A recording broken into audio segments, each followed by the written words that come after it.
Hello, this is Sunay Vanshu at the Times Group 18 Now Presents Global Business Summit, and I have the pleasure to be in company with Marc, Effron, founder and president, the Talent Strategy Group.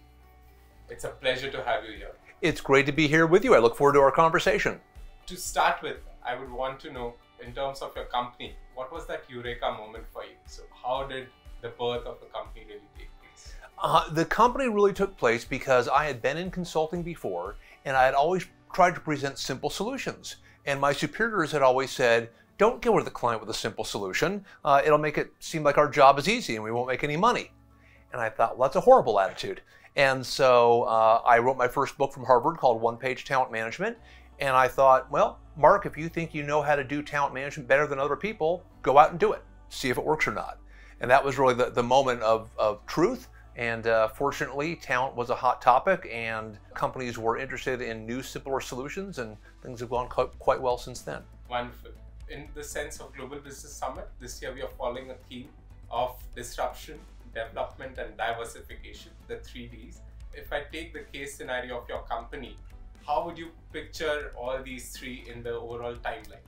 Let's start with disruption. I think the company was founded on disruption, and that I came to the market and I said, we can grow better talent faster in our organizations much more simply than we have in the past. We can apply the best science, so the best industrial organizational psychology, and we can then make that unbelievably simple for managers to actually use. So let's take the great facts and let's apply them. That shouldn't be disruptive, but it was. And so that was the moment where we were able to say there's a better way of doing it and attract a consulting audience. Development was really for our company just branching out into helping talent in more ways. We started off with a fairly narrow frame of we're going to help with process design, succession planning, performance management, high potential acceleration.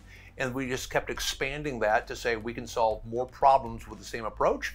And now we work with the world's best companies, governments, foundations, NGOs, not-for-profits on everything from HR strategy all the way down into how do you set great goals.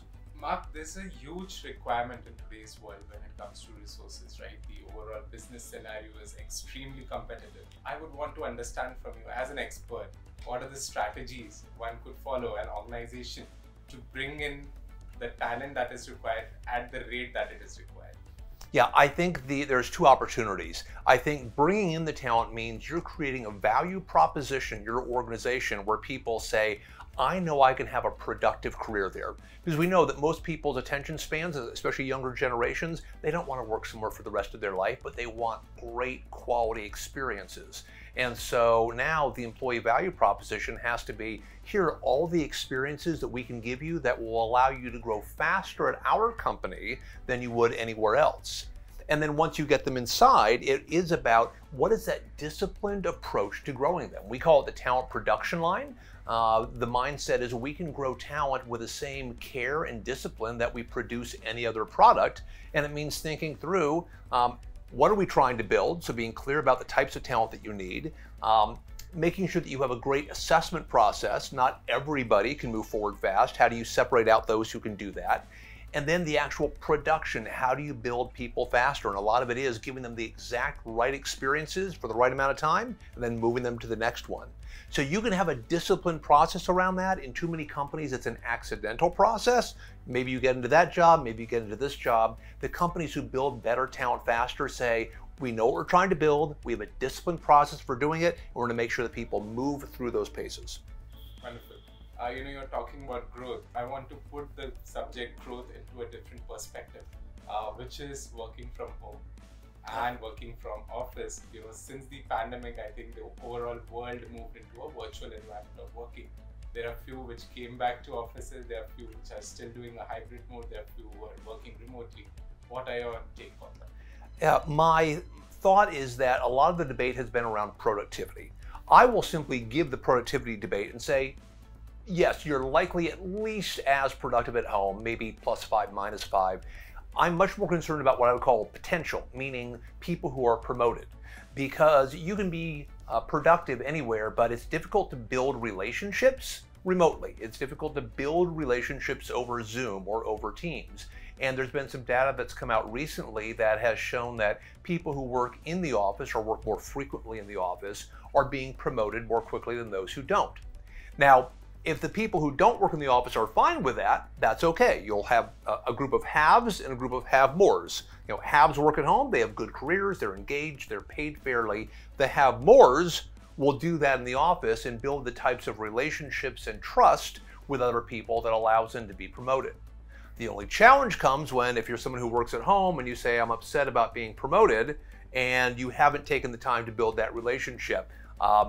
Is that the fault of the manager for not getting to know you remotely, or is that your fault for not coming to the office? I think that's going to be the next big debate. Wonderful. And you know, when it comes to something called as diversity, equity, inclusion, right? It has been a very recent subject in the Indian subcontinent. It has been existent over the world for a longer time, but I think in the Indian context, we have heard this in the last 6 to 7 years. How does it really impact a company's productivity? What are the challenges the company faces while implementing various strategies? And you know, what's the outcome really out of it? Yeah, let's just start with a basic economic perspective. Why wouldn't I want to tap into the largest possible labor pool that I could? Because if I'm tapping into, let's say we don't have a lot of females in our industry, if I'm only tapping into males, then at some point the price is going to increase because the demand is too high. If I have this entire other base of talent that is females, why wouldn't I try to bring those people into the organization? It only makes sense that I want the best talent pool possible.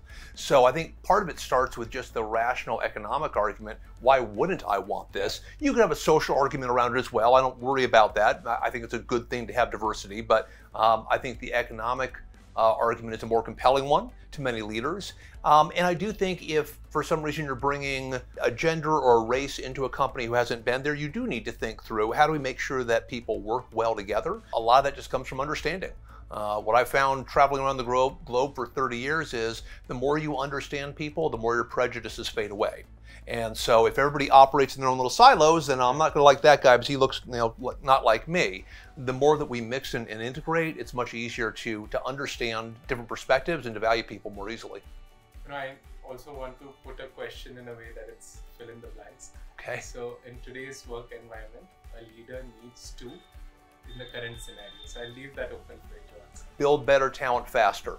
If you believe that better quality talent delivers better results, a manager's #1 job is to make their team better every single year. I do have some clients who say things like, employees are responsible for their own development. I cannot think of a sillier thing to say. Why would I let people just happen to develop if they want to, as opposed to saying, I want everybody in my team to be 10% better next year than they were this year. And it's not that I'm going to pull them on that path, but I'm going to help them to get there and set a very clear standard. Thank you so much, Mark. This has been excellent. I am wishing you all the very best in terms of keeping that positive attitude and maintaining that kind of talent pools across nations. So thank you for doing this with us. Thank you. I enjoyed our conversation. Thank you. This is Sunevanshu from ET Edge Insights. Thank you. Stay tuned in for more content.